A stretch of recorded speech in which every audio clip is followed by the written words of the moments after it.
I really enjoy it. I think it's really prestigious to our country. I don't think it's particularly interesting or uplifting. It can be a very stirring anthem. I think it's very staid. I think we want to update a bit. Outdated. I do like it because that's what I'm used to. Well, it is our national anthem.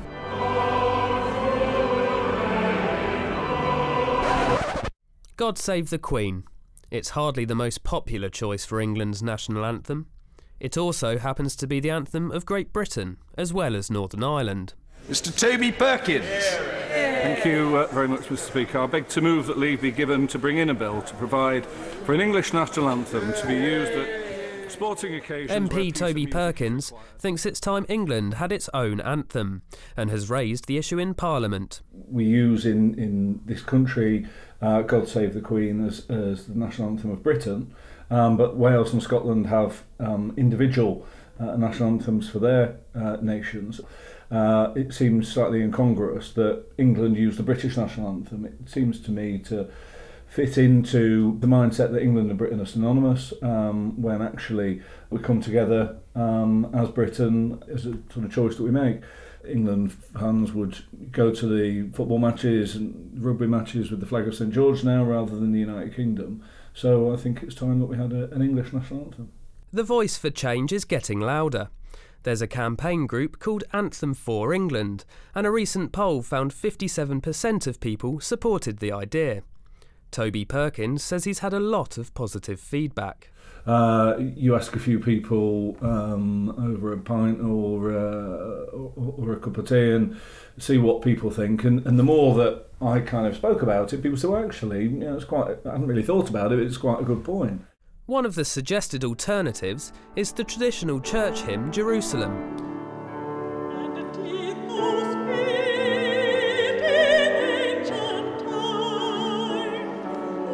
It's already England's unofficial rugby anthem.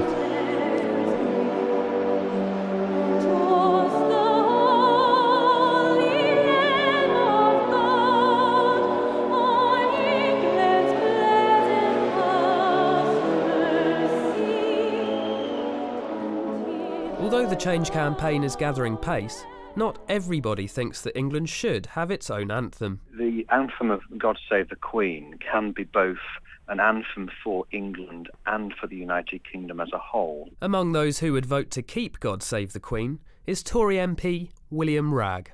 I'd say that there's a danger in going down that route whereby we further inflame calls for division within the United Kingdom. I'm a firm, staunch unionist. I consider myself to be British before I consider myself to be anything else.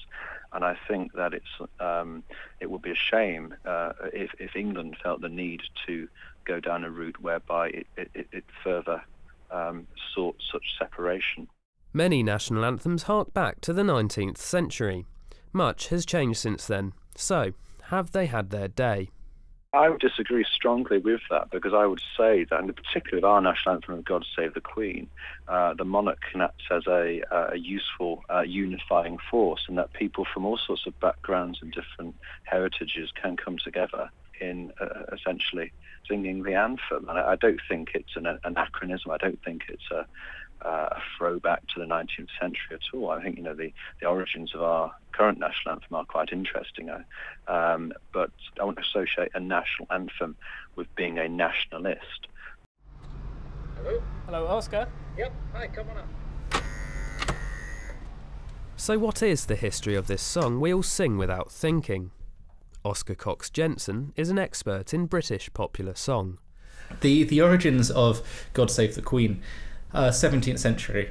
The Stuarts in exile. They had several songs such as When the King Enjoys His Own Again, and this one, God Save the King.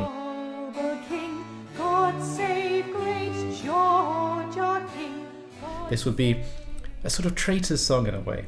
Then sometime in the 18th century this was rediscovered, so say 60, 70 years after it was maybe first written and performed, it appeared in a London magazine as this discovered folk song with this interesting story. And it took hold really quickly. And then it's really in the Napoleonic era where songs become used so often in political situations that it really got a strong identity. That's when it started to be sung as a matter of course in the theatres, something that goes through in the cinema up into the mid-20th century, and it really comes to be the national anthem we know today. Long to reign over us, God save the King. Because it's such a familiar piece of music, it gets featured quite often, just snuck in as a motif or theme in various places. Jimi Hendrix had a rather good one. I think he modulated between Star Spangled Banner and God Save the Queen.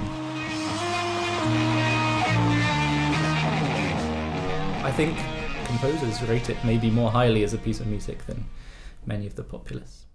They may have their musical merits, but why do national anthems still matter today? Les Back is a professor of sociology at Goldsmiths in London. The history of nations and of nationalism is not over. And in a way, that's why national anthems remind us of the continuing power of not only nation-states as a political formation, but nationalism as a cultural formation in our time. And there's a tension, if you like, between that imperial nationalistic past and the realities of the present, the multicultural present. And that's the tension, if you like, or where the heat is around this debate, I think. France has its revolution to thank for the stirring Marseillaise. England's not-so-turbulent past has meant that God Save the Queen has never changed, but some national anthems have been brought into the 21st century. South Africa, South Africa. You know, the South African case, I think, is perhaps the most interesting one. You know, a new national anthem that draws on the melodies of apartheid, at the same time the rhythms and the melodies of the anti-apartheid struggle, and combines them in a single piece of music. And there's 4 languages, or maybe more than 4. Sounds a call to come to. I think all this is about, you know, a much wider crisis about the place of nations and national identity in a hyper-connected, globalised world. You know, I think that's why these controversies are erupting in all kinds of places, you know, and why the story of nations isn't over. Whatever we end up singing, one thing's for sure: God Save the Queen sounds great